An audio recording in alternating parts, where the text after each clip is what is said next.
Good afternoon. I'm pleased to call the business meeting of the Board of Parole for New York State to order. It is 1:05 p.m. Based on an informal count, we are still waiting for at least one more member to have a quorum, but I would be delighted to take the roll call from the members who are present. And I'd like to begin with Commissioner Demosthenes. Commissioner Demosthenes present. Commissioner Eric Berliner, present. Commissioner Carol Shapiro, present. Commissioner Alexander, here. Kathy Kiley, counsel to the board, here. Tina Stanford, Chairwoman. Tana Agostini, Commissioner, present. Commissioner Drake present. Commissioner W. William Smith, present. And also from the Department of Corrections, specifically our board administrative staff, if you would please identify yourselves for the record. Lorraine Morris, administrative assistant to the board. Rocio Villa, executive assistant to the board. And also our videographer. Laura Nucci. Thank you. And welcome to the members of the public who have joined us. We did ask the Training Academy staff, our audiovisual staff, for a small microphone so that you can hear us. Are you able to hear fairly well now? If you have any difficulties during any portion of the meeting hearing any member, I'll try to pass the mic around as people are speaking. Just raise your hand. I'll try to remember to look over. If you're having any difficulty, give me a little sign, okay? Thank you. Because we do not yet have a quorum, we're going to delay the reading and vote with respect to the minutes from from October 23rd. Got a little typo on our agenda. October 23rd of 2017 until we have a quorum present.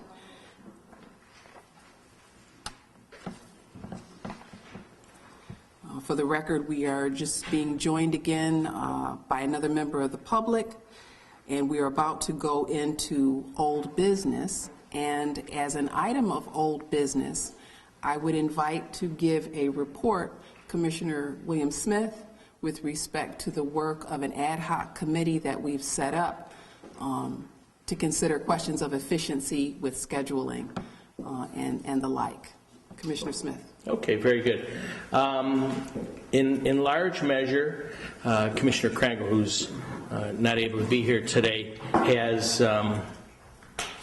been taking a lead with it, although there's been a lot of participation. Commissioner Cruz, Commissioner Berliner, myself, Commissioner Krangle, and Commissioner Agostini. Commissioner Agostini has also been very much involved in doing some of the documentation.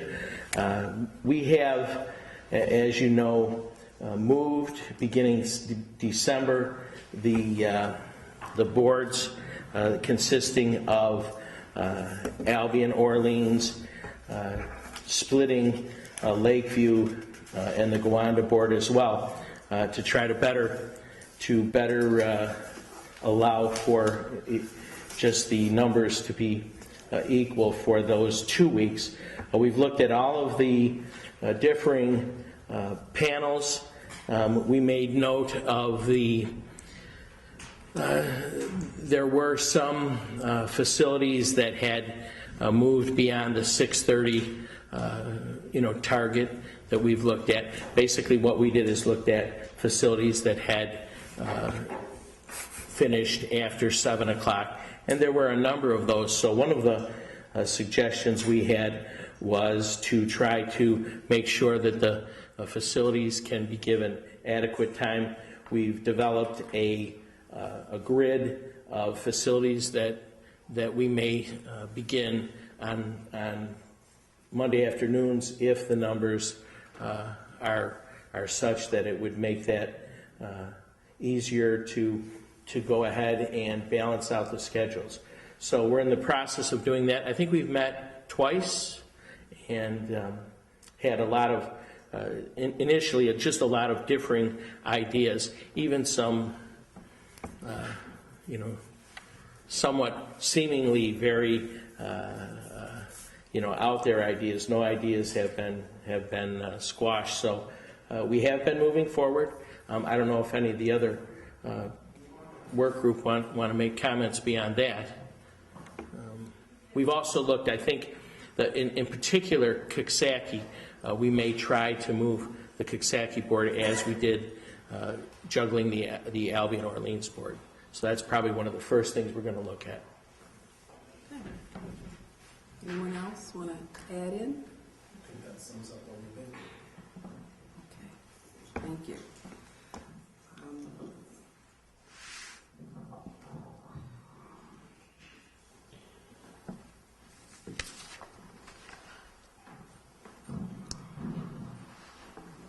At this time, I'm going to ask our counsel if she has any information to share with us for the public meeting with respect to any anything. At this time, I have nothing to add. Okay. Thank you. Hopefully in the new year, we will be adding a regular report from our new executive assistant to the board, Ms. Rocio Villa. She was introduced to the public and to the board a couple of meetings ago. She has been diligently taking to her task as a representative of the board and as the executive assistant to the board. I would like to report that on our behalf, she attended the annual conference of the Office of Victim Services here in Albany. It is a conference mostly attended by victim advocates and service providers throughout the state. Some of them receive funding through the state, not from taxpayer money, because just like the compensation that the state renders through the Office of Victim Services, all of the money is coming from modest fees that are assessed on misdemeanor and felony convicted persons here in the state, as well as upon federal convicted persons or corporations at the national level. So that allows that office to support advocates in many of the DA's offices or throughout the communities. All of New York's counties are represented, and the new director of that office is hosting the annual conference again, which I'm pleased to see has occurred. And Ms. Villa went and represented us at an information table, and I see someone else is in the room. If we need more chairs, we do have more up here, so just let us know. Thank you. It's nice to see our group growing. And this is the public that joins us for these meetings, for those of you who can't see from the camera. They're behind the camera. But not only did she represent us at 3 days during this very well attended, I would say it's hundreds of people that attend. Is that correct, Rocio? Not only did she represent us at an information table, she created a brochure so that we would have something to hand out at this information table. She diligently set about finding enough information that would be helpful to this audience, those attendees, put it together in a very nice-looking brochure. She assures me she's going to continue to play with it and make it even better for the next time she goes on the road with it. And so she created the literature that was handed out to the attendees of that conference and attended in our stead. So I'm very thankful to her for that. I want to recognize her good work and let you know that she's working very hard. Now that she's got her computer access, you can all reach her, and she will be of great assistance to us going forward, I'm sure. And she works hand in hand with our fine administrative assistant, Ms. Morris, who, I want to say, celebrated 35 years of state service recently, and she was honored right here in this very building not that long ago for that milestone. So we are in very good hands with our administrative staff, both here in Albany, in Buffalo, of course, and in the city. And so we're very thankful to have their support every day, every day. All right. In terms of any other old business? Is there anything else that we've talked about in the past that I've neglected to bring up again? We know that we still have our Sunshine Fund commitment, so hopefully you can all settle up with Commissioner Demosthenes today. We certainly want to be able to provide some holiday cheer to the staff that I was just acknowledging around the state, excuse me. So there's that. I know that's something we've talked about in the past. I'm hopeful that everyone now who is new, and those of you who aren't so new, and really I guess looking around the table there are only 3 of us who aren't so new, all have our travel profiles now. Rocio, Ms. Villa, also put forth the effort to make sure all of our profiles were online. But if you don't have a profile, or if you don't know whether or not you have a profile, let her know, work with her, and she will get you a profile. You need a profile in order to travel and use the travel agency. So, not that many of us do ever fly, but if you want to get a train ticket and get the state employee rate, for example, you can do it on your own if you go to Amtrak and show your ID. I don't know if there's any way to do it online, but that's what I thought, because I've always gone and purchased my ticket and actually had to show my state ID. So other than that, though, you can do it through the travel agency, but you have to have a travel profile in order to do that. So it's a multi-step process. So if you don't have a travel profile and you think you may want or need, or even if you don't ever need it, it's probably a good thing to have it, because it really does take at least a week, I would say, maybe 2. So we want to get it out of the way and have people have their travel profile. We have just been joined by another commissioner, and I would just have you state your name for the record and that you are present, sir. Kevin Ludlow, present. Thank you, sir. Thank you. And as you will learn during the course of this afternoon, Commissioner Ludlow is an honored guest with our public today, because this is his last official board business meeting. And I just want to just stop right now and give him a hand.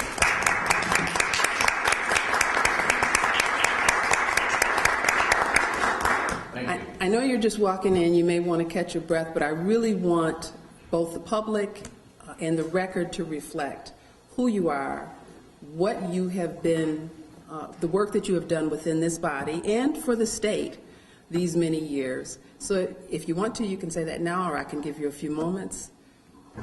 Well, I go back some years. I had the privilege to graduate from Colgate University over 40 years ago, and I was invited to work in the state senate by the late state senator Jim Donovan, who represented Oneida County at the time, and that was my first introduction to Albany. Worked on his staff. I was a committee clerk. He had the committee on mental hygiene, addiction control, and later chairman of the state senate education committee. After that, I went on to law school and was admitted to the bar in 1984. Had the privilege of working with Assemblyman Bill Sears, who represented the north and western parts of Oneida County in the state assembly. He went on to the Senate in 1994, I think, or 1991. He went on to the Senate, and I had the privilege to serve as counsel to Senator Bill Sears and counsel to the Senate Committee on Consumer Protection. I practiced law in Utica a number of years, admitted to the bar in Florida and Washington, D.C. as well. And in June of 2002, it seems like yesterday to me, but in June of 2002, I had the great privilege of being nominated to serve on this body, the New York State Board of Parole. I served here from June of 2002 to June of 2004, at which time Governor George Pataki appointed me to the State Investigation Commission. I served on that body 2004 to 2006, and I returned in 2006 June to this body, and have remained here since. It's been with reference to the Board of Parole, it's been a great privilege, a great ride. I came here as what I would describe as a country lawyer from southern Oneida County, and it's been a great privilege to be part of this group. I think over these 15 years, which have gone by like the blink of an eye to me, I think we've made some great decisions. I think we've done justice. I think we have complied substantially with executive law and exercised compassion and a due amount of respect for the public safety all through the mix. So that's about it. I want to thank everybody for making this the great ride that it has been for me, all of you and those who have preceded you here that I had the privilege to work with. I can remember my first parole board, which was June of 2002 at Oneida Correctional. That's when we were going to Oneida Correctional, that's just south of the city of Rome. And I worked with former commissioners Larry Scott and Marietta Gaylor. That was my first introduction to the parole board. So it's been a great privilege and an honor for me to be here. And I thank all of you. Thank you, sir. And so how many governors have you served under? Well, let's see. Pataki, Spitzer, Patterson, Cuomo. And I do want to add, you know, I'm not of Governor Cuomo's political party. However, I do thank him and his administration for giving me the privilege of serving an additional term. I was appointed to the board by Governor Cuomo in 2011, and very flattered to be allowed to continue to serve over that time period. It's really an honor to be part of this body, and I'm humbled by it, and I have a lot of gratitude for the opportunity. Our board really is an example of great diversity, regionally, in terms of political party affiliation. We really represent the state in many ways, and so I thank you for your service. I do have something for you.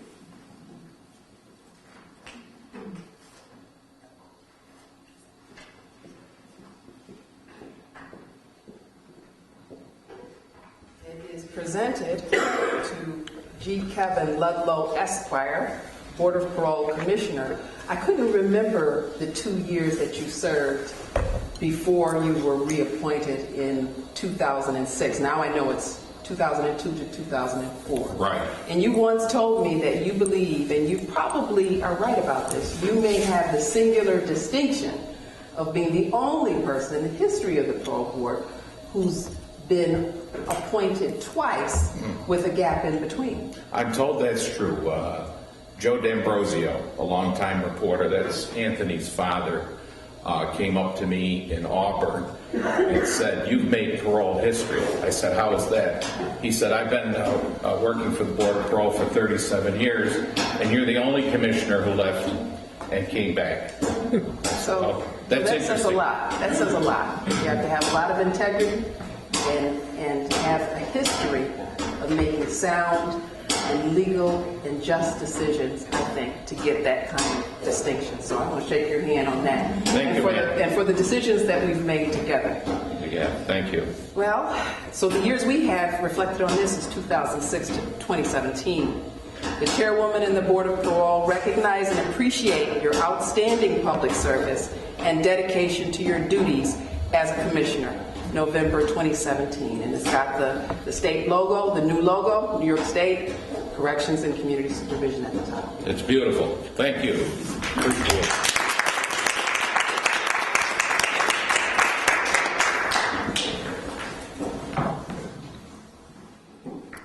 Okay. All right. Thank you.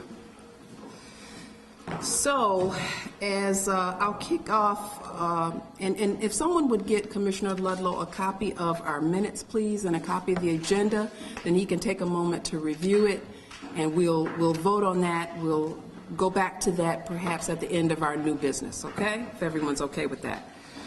On another item of new business, I want to announce, and I need to look at my iPhone because I just got the one date today.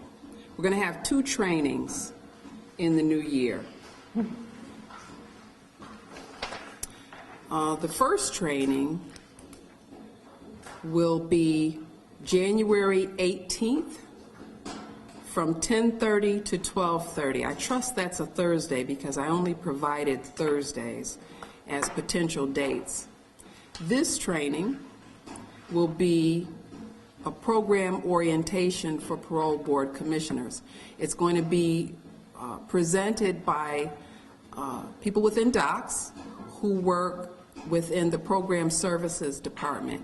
And as those of you who are commissioners know, program services people are the individuals who prepare the men and women to come and meet with us.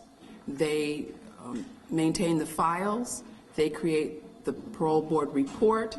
They run the parole board version of criminal history for us and compile all of the necessary documents that we review with each and every interview. And they're going to do a general presentation for us about the work that they're doing these days.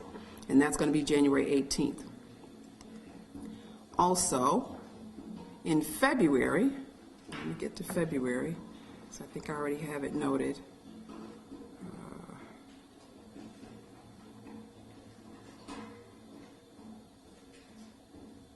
I believe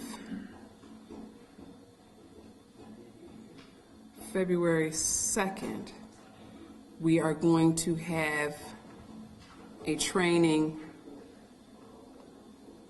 on from the Downstate Coalition of Victims on victims' issues and needs.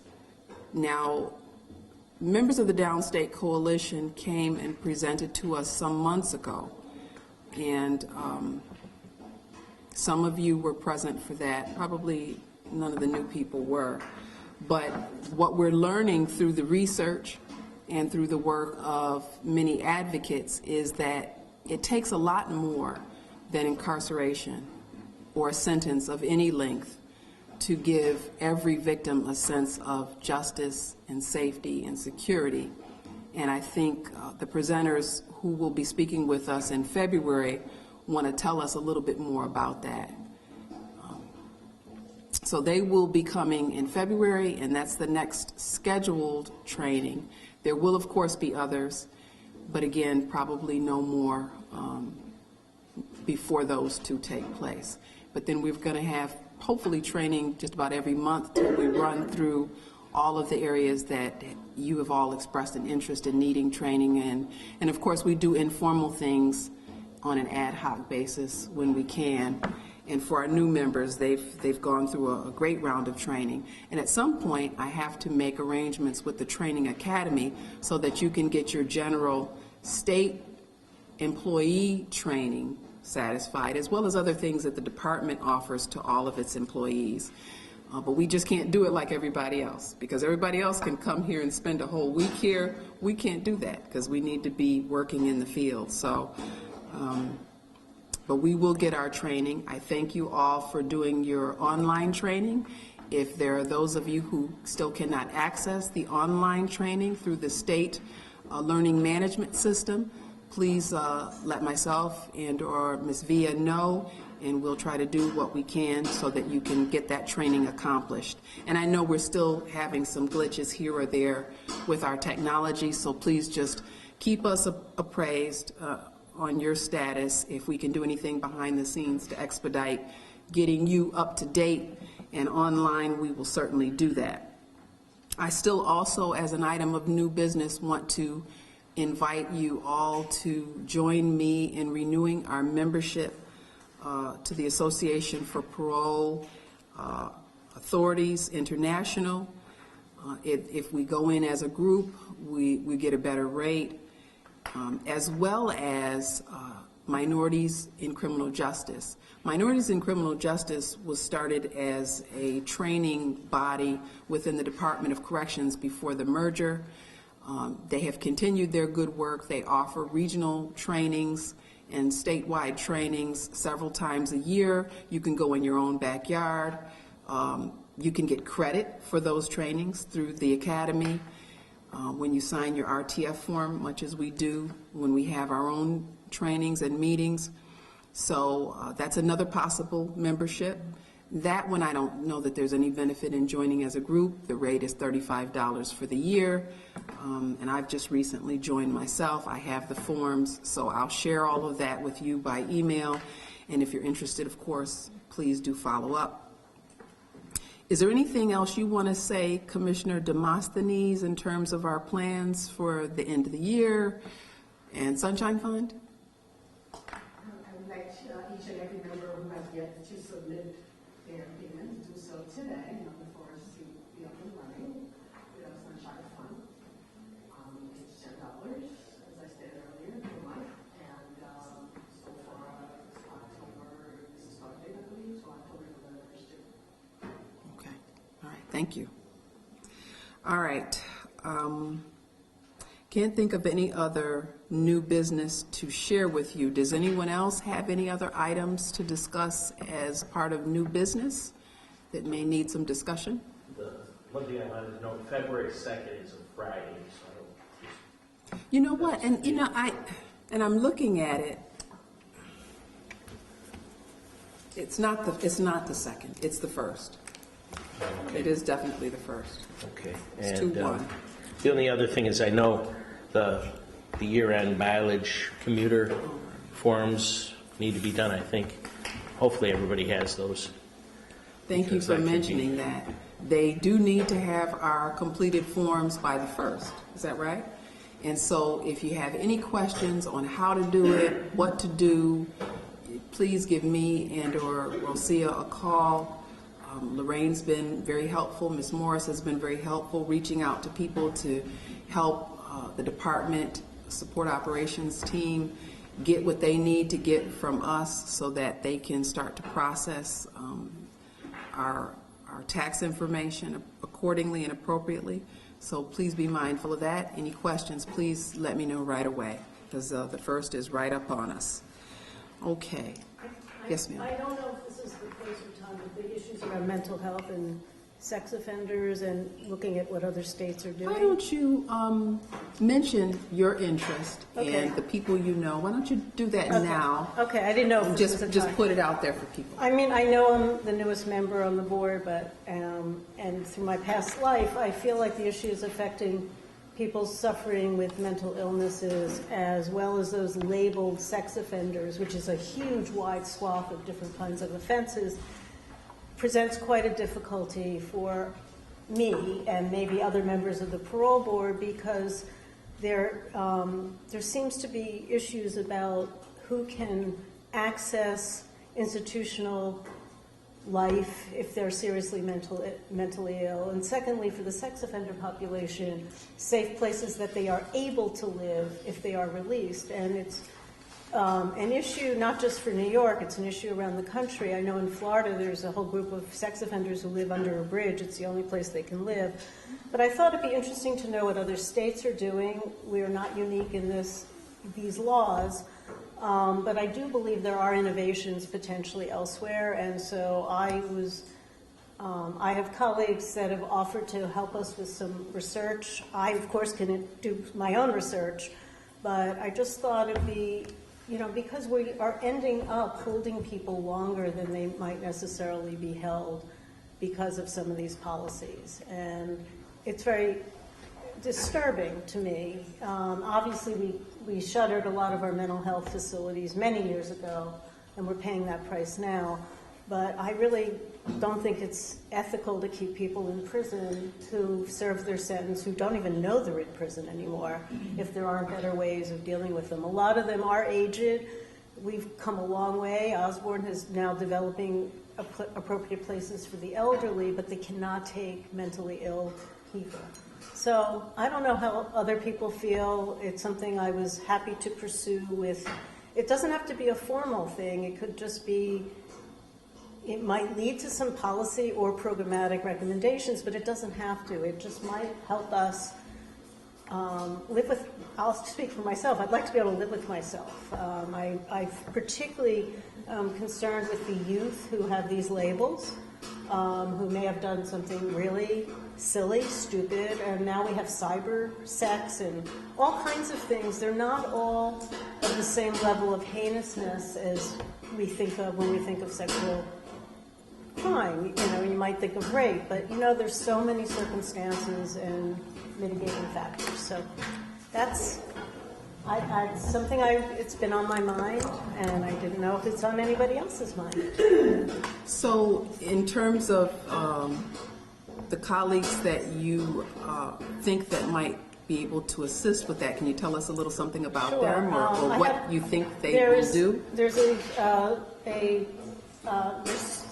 several options. One is Rutgers Graduate School of Criminal Justice. Professor Tuck there has offered access to his graduate students to help. Another colleague who runs a center at Stanford Law School, which focuses largely on social justice but heavily on reentry issues, also offered to help. They often have interns. They may or may not get credit, but there's no cost for us. I also have a colleague who's a law professor at Stanford.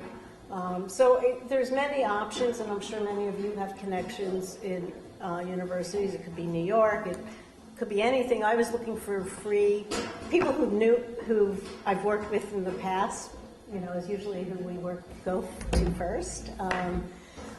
My colleague Ann Jacobs, who runs the Reentry Center at John Jay College of Criminal Justice, is another resource for us. They hire a lot of formerly incarcerated people who also have a vested interest in these issues. So those are some sense of my connections.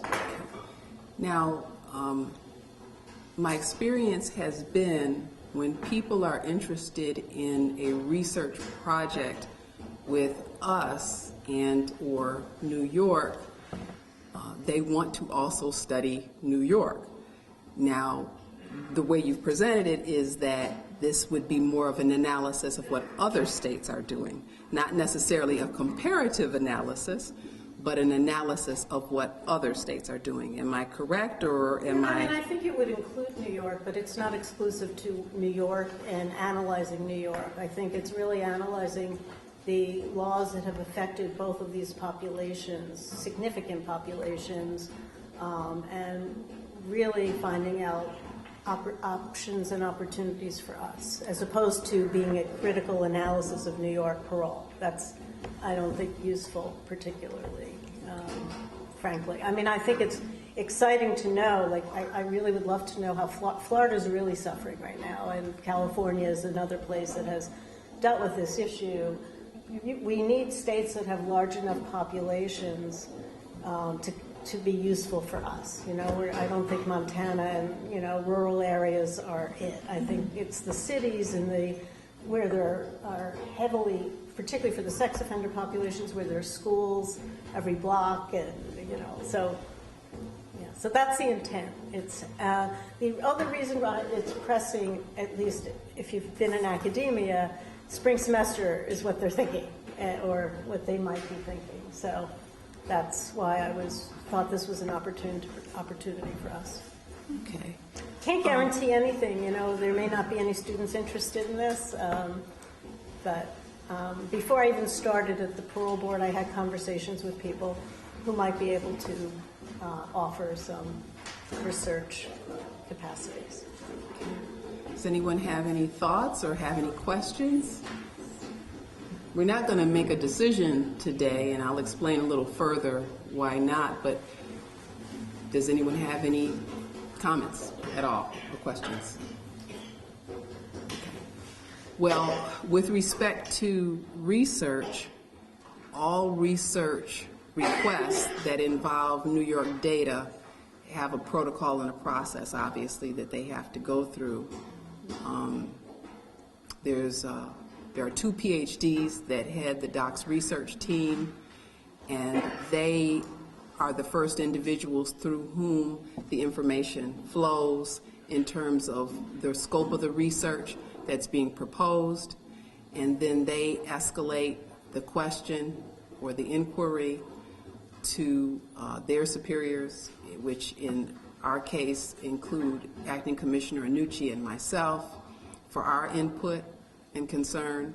And then, of course, we also have Executive Chamber to pass any such ideas for research through. And of course, if it's going to involve other agencies' data like DCJS perhaps, you know, same thing there. There's a protocol and a process. I guess I'd like to get a sense if any of you would join, at least at this early stage, in Commissioner Shapiro's interest, sufficient to give her some direction on whether or not she should ask the people that she's named or the entities that she's named whether or not they care to put something together, because that's the way it has to be. It has to be presented as a request for research through the process that I've just generally outlined. I don't want to have her ask these individuals to do this if this isn't something that we all kind of join in on, or at least a majority. We do have a quorum here today. In fact, I think we're one above a quorum. So I don't know that I have to put it to a vote, but I'd like to know that there's other interest in at least proposing this research from the board itself, since it would be coming basically at the invitation of a board member. I believe what her interests, I think they're very valid in terms of when we're looking at release. If we've given inmates open dates, however, we are not able to place them. I believe that's a big concern, and I will have to say, from my background also in reentry, you know, we've stated from the board that we feel that they're not a risk, right? So if they are to move out, then where are they to go? So I support her in finding the research to find out what other states are doing. I'm not sure how far we can go with that, but the interest is there. So I definitely support her. Okay. Any other comments, feedback, thoughts? Okay. Anyone else? Okay. It has been presented at this point, at least by Commissioner Demosthenes' comments, as a motion. Are you making a motion that we support this initial inquiry into the possibility of research on the question of mentally ill as well as sex offender reentry? Yes. Okay. And is that a motion that you will continue to second, ma'am? Okay. Any other discussions or questions? Okay. All in favor, please indicate by saying aye or show of hands. Aye. Aye. Any nays or abstentions? Okay. Is that a? Okay. That's an abstention. Okay. Any other nays or abstentions? Okay. The motion is carried. I would say at this point you can go forward reaching out to colleagues that you have mentioned to see if any of them are up to the challenge and willing to try to condense it to writing for submission to the Department of Corrections Research Director. Thank you. All right. Any other new business? Okay. For the record, I want to note we have been joined by another commissioner, and sir, would you please state your name for the record? Commissioner Otis Cruz, present. Okay. Thank you, sir. All right. Now you have in front of you the minutes from our last board business meeting, October 23rd, 2017. If you were present and you have any corrections to offer, please do so at this time. Yes, please. Chairwoman, I just had one correction, if I may. New business, second bullet regarding the work group. I believe I volunteered and have been approved to participate along with Cruz and Berlin. Okay, so we will add your name.